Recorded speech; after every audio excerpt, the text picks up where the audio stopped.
Enough! I'm sick of this madness and scrutiny. I was a feast ruler, and if you will not tell the people that, then by gosh, I will. In fact, you are telling the story entirely wrong. I did not die on some dreadful rock in the middle of some sea. I was a warrior until the end.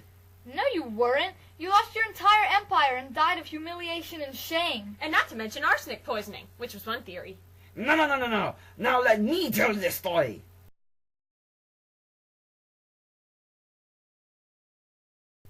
Okay, fine. No! Gabby, we can't do that. Remember, we're gonna get points off. Oh. Yeah, right. Yeah. Okay. All right. After careful reconsideration, I changed my mind. No, you cannot retell history. This shall not stand. Ah!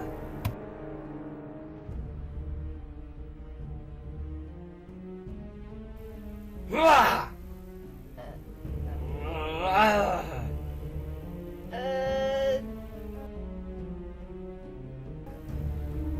You have to go through us first!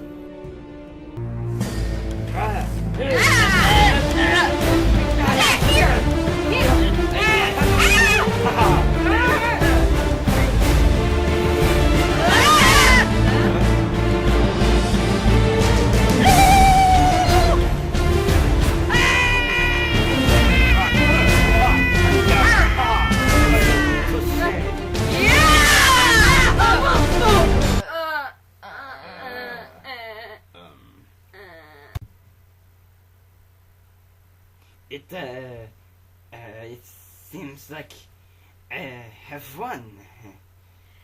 No, please don't hurt us. We were only trying to get an A.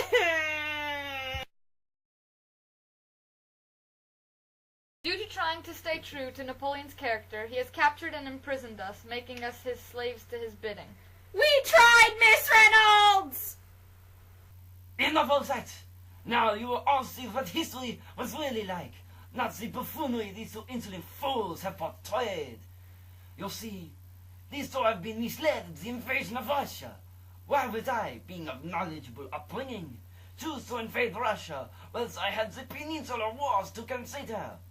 Also, my beautiful new wife may be a calmer person, not some nincompoop who expresses anger for no reason.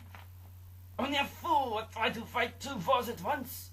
Therefore, I did not invade Russia, but rather ignored their disobedience in favor of a greater conflict in Spain. Therefore, I managed to win over the peninsula at the 1812 Battle of Madrid. I suppose you are wondering how I did this. Well, it was quite simple, really. After a prolonged battle with the Spanish and Portuguese troops, my army surrounded Madrid, where the troops were seeking refuge within its borders. Therefore, I stationed troops on all sides, blockading the city. I waited. I mean, how long can it be? How long can one pitiful, pathetic army last without food or water? Within months, they were under my control, begging me for mercy and food and water. Of course, I couldn't stand watching them, for that long at least, in that pathetic state. So I offered them a treaty to end their suffering. I left their country, provided that my brother be seated on the throne, and if they would allow France to supervise their trading and military. They, of course, agreed. Now, I believe that these two imbeciles can take it from here. Can you handle that, girls? Yes, of course. So as you can see, Napoleon had control over more than half of Central Europe. He had control over Spain, Prussia, most of Italy, Portugal, and France. Britain, however, was still free, and was very concerned about the newly captured nations under the control of Napoleon, not to mention his allies, the Austrian Empire. Nonetheless, he did not directly attack Britain as of yet.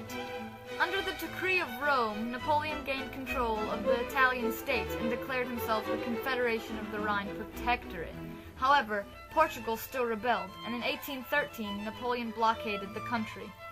The continental system eventually dissipated by 1812, leaving the empire free to trade with its neighbors.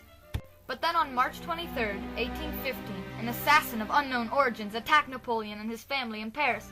While he was away, the assassin lit his palace on fire, trapping his wife and child inside. The assassin did not know he was away at the time, for the attempt was on Napoleon's life, along with any possible heirs to the French throne.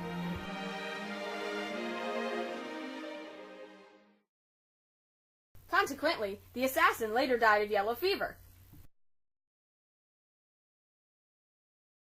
Napoleon was enraged. He blamed Britain for the assassination and attempted to invade them, but was unsuccessful. Afterwards, he secluded himself away in Paris for 2 years. During that time, illegal trade with Britain flourished. Portugal separated from the French Empire, and without Napoleon to put them back in their place, they succeeded in 1816. Britain, then fearing an attack, forced its people into conscription to defend their country. Finally, in 1817, Napoleon came out of seclusion. He had nurtured his anger until he was an unstoppable force. He had created a secret battle plan that would destroy Britain if used properly, known as the Glasgow Plan. It would require a naval diversion sent to the northern end of Britain to distract the British from his secret fleet, which had smaller, sleeper ships. The first battle lasted 1 week before the second surprise attack was sent in, 8 days after the initial attack. They attacked in the dead of night after a surprise diversion attack from the north. These forces were well trained, for Napoleon spent his time in seclusion working on possible invasion preparation. It worked. With the second batch of troops, he sent a letter of peace addressing to King George III, Britain's ruler. The letter included negotiations as to what Napoleon expected from George to save his country from any more threats. In the letter, George was forced to abdicate, handing over the crown to Napoleon. From then on, he made peace with all of Britain's enemies. His empire flourished under the Code Napoleon. He released the American colonies, making allies of them. In 1827, after years of intense negotiations and interspersed peace, he gave up his throne to his most trusted general, Jacques Bontequeux. After he came out of seclusion, he remarried and had a child whom he named Mary Louise after his dead wife. His daughter became a very astute ruler after Napoleon's disheartening death in 1831 of liver failure. Napoleon was a great man, a wondrous leader. Now, what would the world look like today had this actually occurred? Je suis Lorraine et c'est Gabi. Salut! Et aujourd'hui, nous avons une interview avec quelqu'un qui était le plus prominent personne en Europe. Et le monde entier.